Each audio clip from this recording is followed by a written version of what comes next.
know, it feels quite odd. Feels weird, doesn't it? It does. Let's get going. Episode 14. Mm.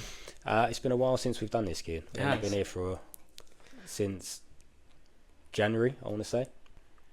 It's certainly been a while. It's been a while. So we're on episode 14. Yep. What we're going to do, a lot's changed within the property market. A lot has happened. We haven't touched on. So today we'll do an overview on the market. So we're going to be discussing topics. We've got 5 topics. One, which is the stamp duty changes cause sale activity to surge.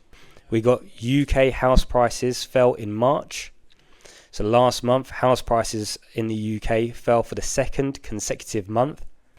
We have council tax doubles for second homes. We'll be talking about the Renters' Rights Bill. The committee stage is coming up. And lastly, the rents increase for the third consecutive month. Okay, with those being said, where do you want to start?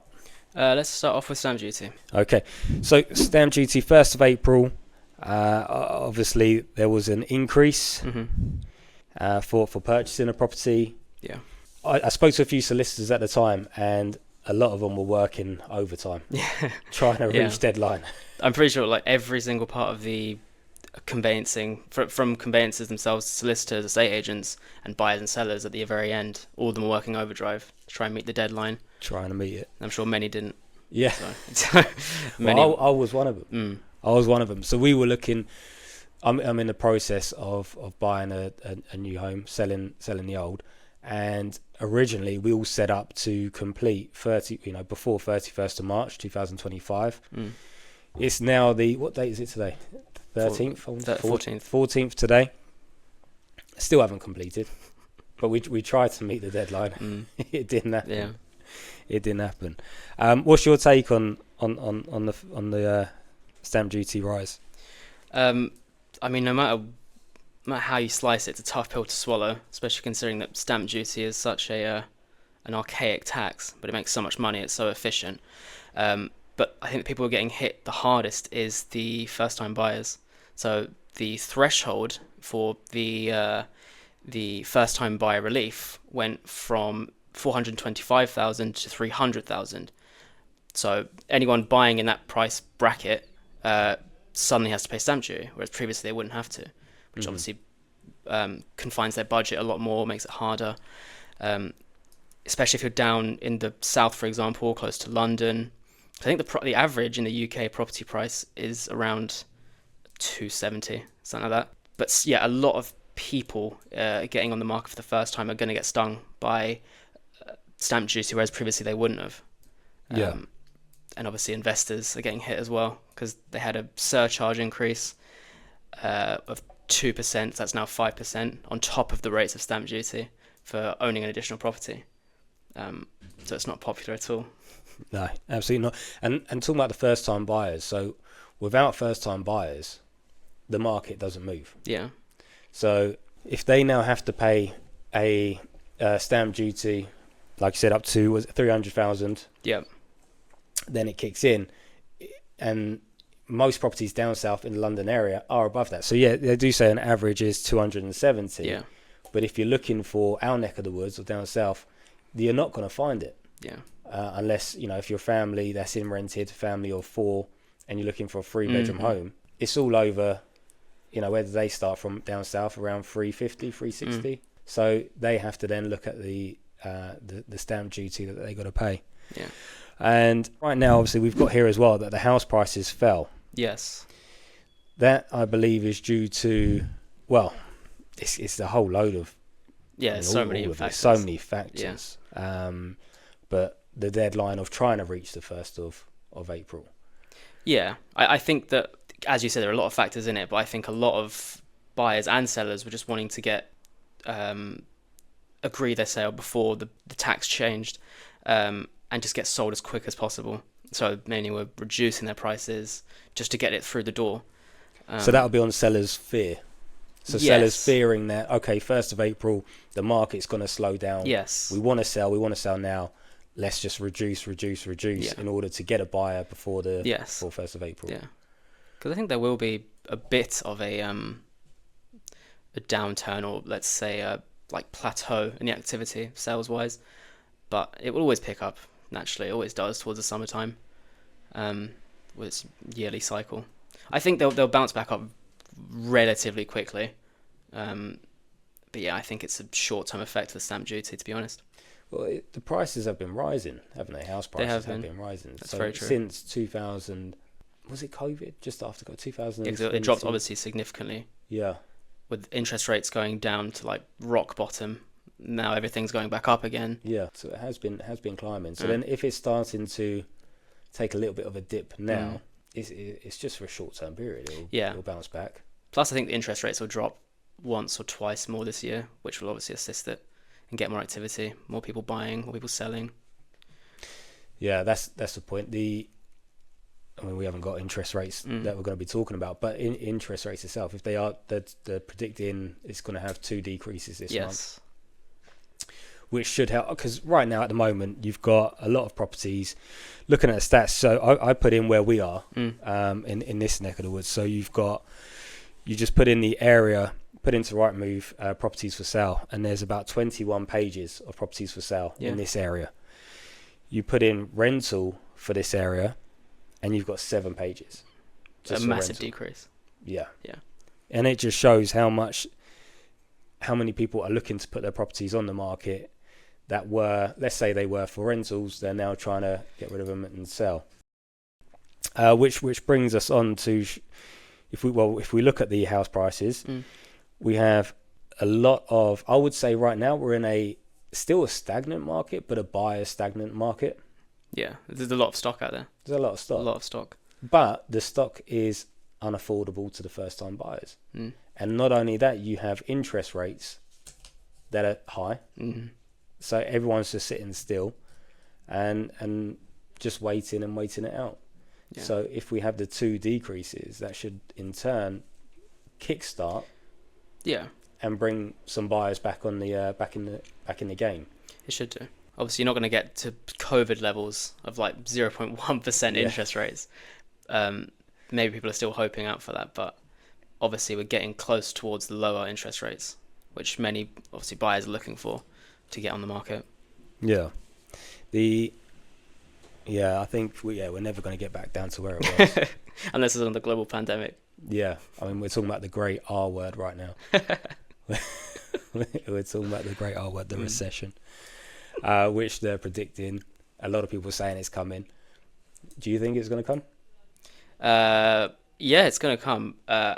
As for when, I'll leave that to the experts. I have no idea. I might put my hat in the ring and say a few years' time. Yeah, I'd Very say the vague. same. Leave it to the economists. But obviously they talk about cycles and look at the cycles. But looking at what we're going through right now, we've got the tariffs that are happening. We've got all of the changes down here when it comes to property and everything else. Is it still? Would the cycles still match today, or would it? Will these change how the cycles are? Well, the way that, as I understand it, works, it's like a bubble. So you have so many different factors that go into filling this bubble, this property bubble, or economical bubble, let's call it. Interest rates, unemployment rates, inflation, and obviously you mentioned overseas with tariffs and stuff, which obviously affect the global industry. It may have, thrown the expected course off by a few years, maybe by even just a few months. Maybe it's going to happen sooner than we think, because that's going to burst sooner or later. There will be fallout from giant sweeping economical changes. As I said, though, I have no idea, frankly, how to interpret that. I have no idea. Well, I look at it. Let's say, for example, they do reduce interest rates this year. So if you have 2 cuts, that will kickstart. That will be good, for people to get back on the market. However, then we've got to watch inflation, and then obviously that will rise in inflation. Then they've got to increase, decrease, and it becomes that battle. Yeah. And then, as you said about the unemployment, that's sitting at 4 point. I believe it's the mid 4s, so 4.5-ish. 4.5. Let's say mid 4s. If that starts rising, if you have all 3, at the highest level, that's when it will start to Like pop. Yeah. So it's something to watch out for. Okay, should we go into the council tax doubles for second homes? Yes, a very controversial change. Let's go into that. Yeah, and that will affect more the holiday lets. Massively. So, obviously, with the rise of Airbnb and different holiday let schemes, which I won't say has replaced buy-to-let, because by no stretch of the imagination has it. But obviously, with landlords en masse going towards sites like Airbnb to let out their properties, there are a significant amount of, let's say, just vacant homes for the majority of the year in holiday destinations in the UK. Think like Cornwall, Brighton, Cotswolds, places in Wales and stuff like that. You have people which will go and rent their properties out for maybe a month, 2 months of the year, 3 months of the year.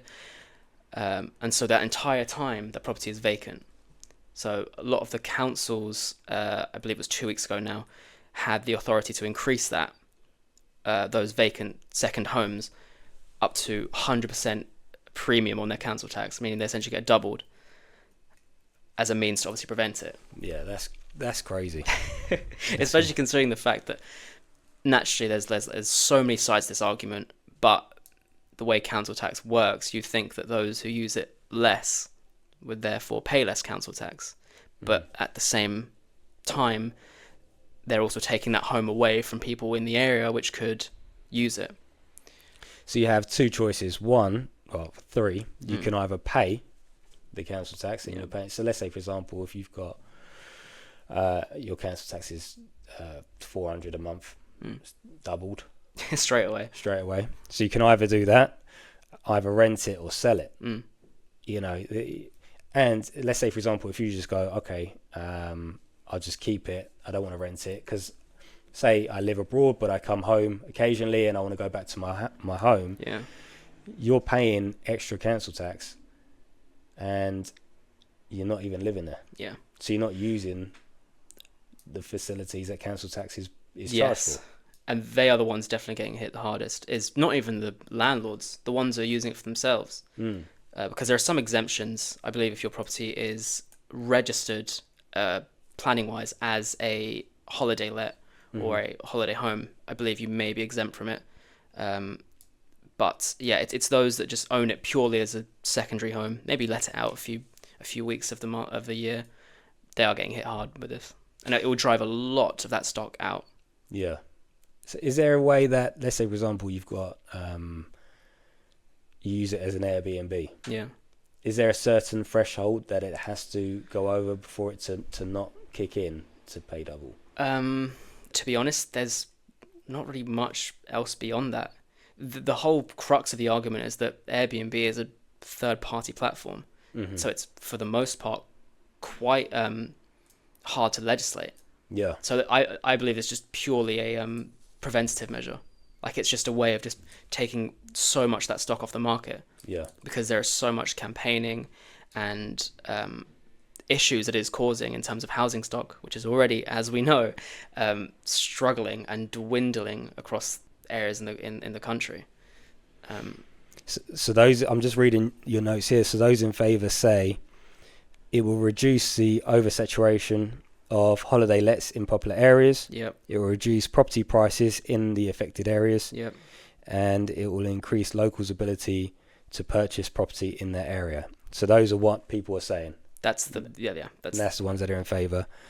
And then those against say they generate a lot of revenue for local economy, and that doing this could reduce the tourist numbers and decrease the income. So some people want the tourism in. Yes. In some areas, if you think Cornwall, for example, it's very, very heavily oversaturated with tourists, especially in like the summer months. Yeah. Very much so. And I imagine a lot of locals have been driven out of the market or are just annoyed with it. Because it would be quite annoying, to be honest.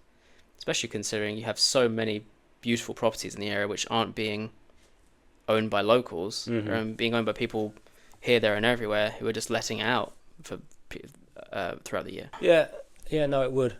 I can imagine. Let's say, for example, if you're a close knit community, and you have just random people coming in, holiday makers. Exactly. I suppose to them, they don't know who's coming or going, who their neighbour's going to be for the next few days, 4 days, and it can become quite tiring. Yeah, because there's one place in Wales, I want to say it's Pembrokeshire, who, because they have slightly different rules about legislation when it comes to council tax, I believe that's 200% premium on theirs. So the owners there have to pay 300% of council tax in that particular constituency. So obviously, I don't think that can happen here in England. 300%. But that goes to show the levels that it can get to. Yeah. In what dire straits it must be in. So hopefully we don't see that come here, but it's not outside of the question, maybe, considering how much money this may make. How much money will it make? Yes, I mean, if it makes a lot of money, then it may go up. Okay, so it could generate an extra 445 million in revenue. Is that correct? So thus far, over 200 councils have introduced the new charges, and it's estimated to bring in around that figure. So 445 million in revenue. I will double check that figure in post, but I do believe that's accurate, and that's at the low ball / mid tier, I do believe. Obviously, if tons are driven out, then that figure goes down. It goes down. Yeah, and I'd like to know what the majority of these people are saying. Whether they will just go, you know what, get it off the market. I mean, they could rent it to, on an AST. They could. They could do that. But then a lot of people don't want to because they come back to it. Yeah. And if you've got someone that's in a fixed term contract, and we know that's going to be going out soon, but the minimum is going to be a year. Yeah. It just wouldn't be beneficial enough. No. And especially considering at the moment, because of the giant holiday tourist presence in the area, those prices are inflated. Yeah. Massively so. Oh, yeah. So in the long term, it's hoped that this will reduce the property prices for both rental and sale stock. Obviously, we'll keep an eye on it as the years go by. As it goes. We'll see what happens. So, and obviously, rental prices, if we go on to they've increased for the third consecutive month. Yes. So March national average is sitting at 1,213 compared to 1,160 last March. Well, I just believe that's due to the lack of rental properties on the market. It has no choice but to go up. Yeah. You've got a lot of people fighting after one house, and of course it's going to increase the rents. Yes. I mean, we spoke earlier about the house prices, how there's a lot more properties on the market for sale. All of these people were, let's say, renting out their second home. There's a lot of fear in the market, especially with the Renters' Rights Bill that's coming in. So a lot of them are just wanting to get rid of the tenant, put the property on for sale, and hope it sells. Now, you haven't got first-time buyers coming into the market, so the market's stagnant. It becomes a buyer's market. So the properties are just sitting there empty. Their old tenants need another property to go to. Now there's a battle on rental properties because there's far and few of them on the market. Do you have a different opinion than that? I'd say that's pretty accurate. It's just this, I don't want to say one-upsmanship, but one thing changes, another happens, one thing changes, another happens, and in the end, be it the Renters' Rights Bill or be it an economical crash, something will happen to bring it all in line once more. But at the moment, everything's just creeping back up. Something that was quite interesting that I saw was the southeast was actually the region with the greatest annual growth, where prices rose by the 6% in the year. Now, usually the southeast, in terms of growth, is quite slow in compared to other regions. Okay. So I was quite interested when I saw that, but I can't think of what figures actually. Was there a reason? That's what I couldn't put my finger on. So you had places, all regions apart from, I believe, the East Midlands saw their rents increase, but the greatest annual growth was here in the southeast, which I couldn't figure out for any reason. I would have thought it would have been the northern regions, but no, they were close, but no, they weren't. Then obviously you have London and Greater London, which had the greatest increase. Yeah, of course. But that's because it's just ridiculous money. Yeah. Yeah, that's always going to be That's number always one. been the biggest. That's always going to be the biggest. Yeah. Yeah, I think they will continue to grow. Mm-hmm. I do, and even with the Renters' Rights Bill coming in, because they did not they stayed for a little bit. You know, they had a mass push. They stayed for a bit, and now obviously they are still creeping up. But I think especially with the Renters' Rights Bill coming in, and then a lot of fear about the recession and everything else, people are just looking to offload their properties, which will create more. The landlords that stay in the game will be able to charge more. That's true. That's true. And demand goes up year by year. Yeah.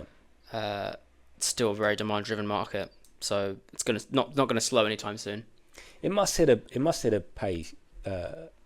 peak where it can't go up anymore. You know, people can't afford it anymore. Yes, I'd say, and this might be me being a bit too naive, one of the provisions of the Renters' Rights Bill is well,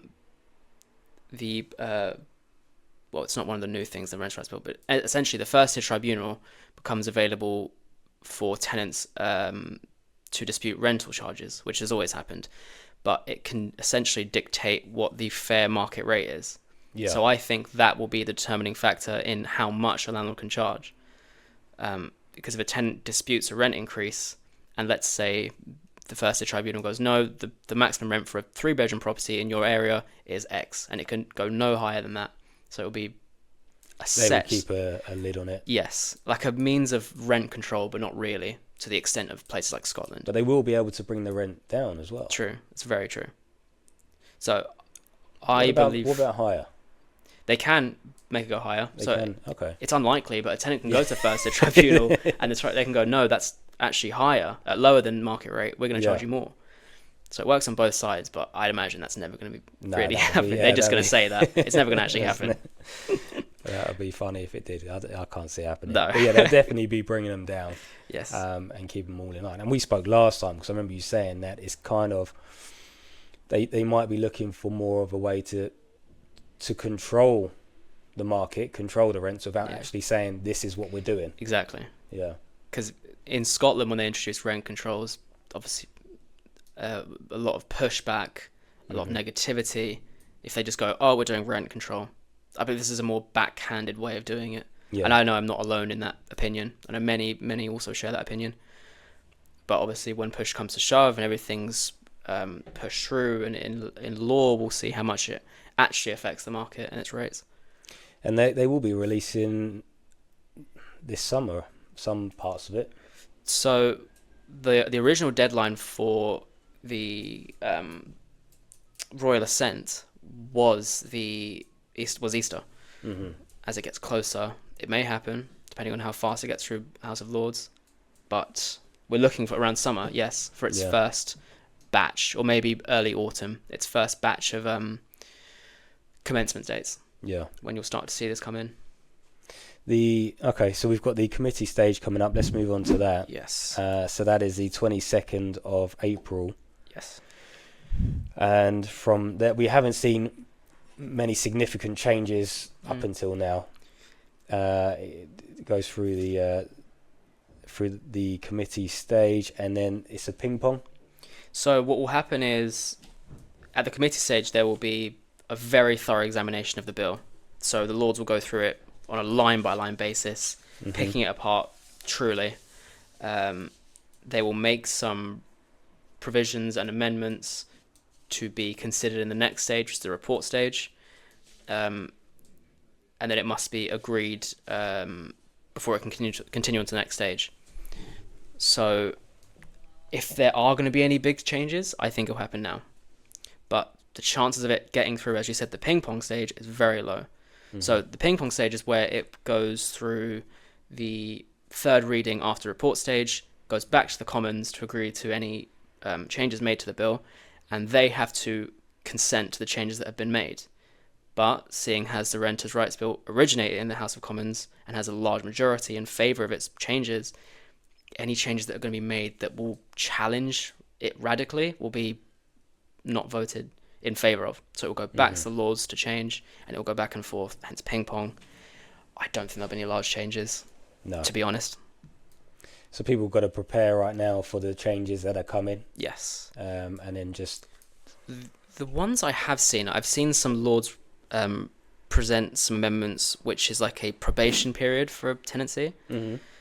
Essentially meaning that after a period of around 4 months, they gave as an example, which is, in my opinion, quite sensible, seeing as once you put a tenant in a property, under the new legislation, all the power is in the tenant's responsibility to give their notice, unless you want to sell the property or do something under Section 8. So I would quite like to see that change. I think it's quite sensible. Will it get greenlit? I do not know. We'll have to see in the coming months. We'll have to see. Yeah. Excellent. Is there anything else that you want to add? To be honest, that's more or less it. I think we've covered the stamp duty and the renters' rights bill and the state of the rental and sales market. I think that's more or less it. That's it. So those are the changes that's been happening.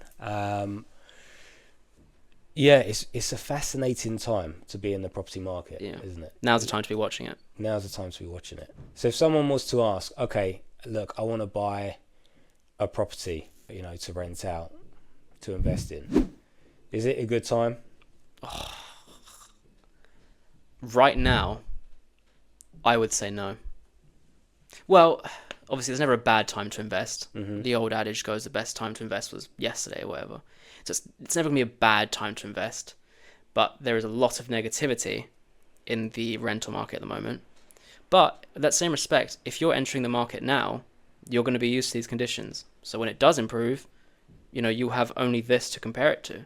So you'll be in a better position compared to, let's say, older landlords, because you'll have a much more positive mindset. Yeah. And you'll be more resilient. Absolutely.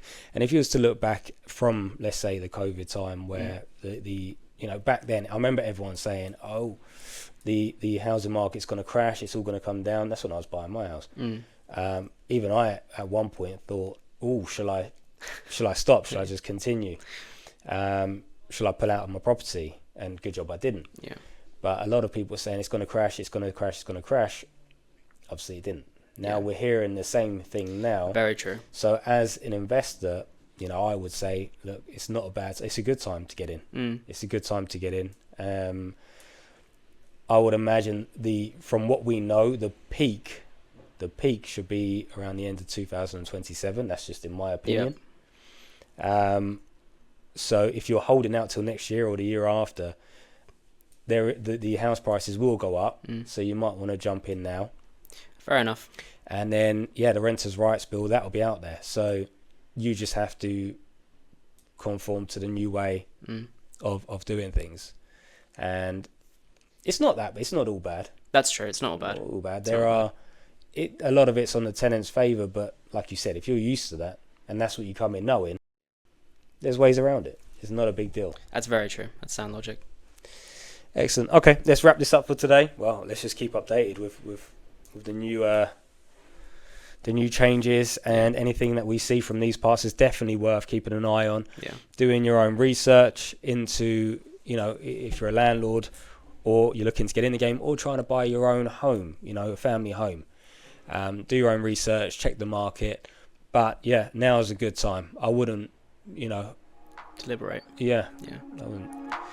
Excellent. If you enjoyed this video, please like and subscribe, and check out our other videos on the Landlord Academy Podcast.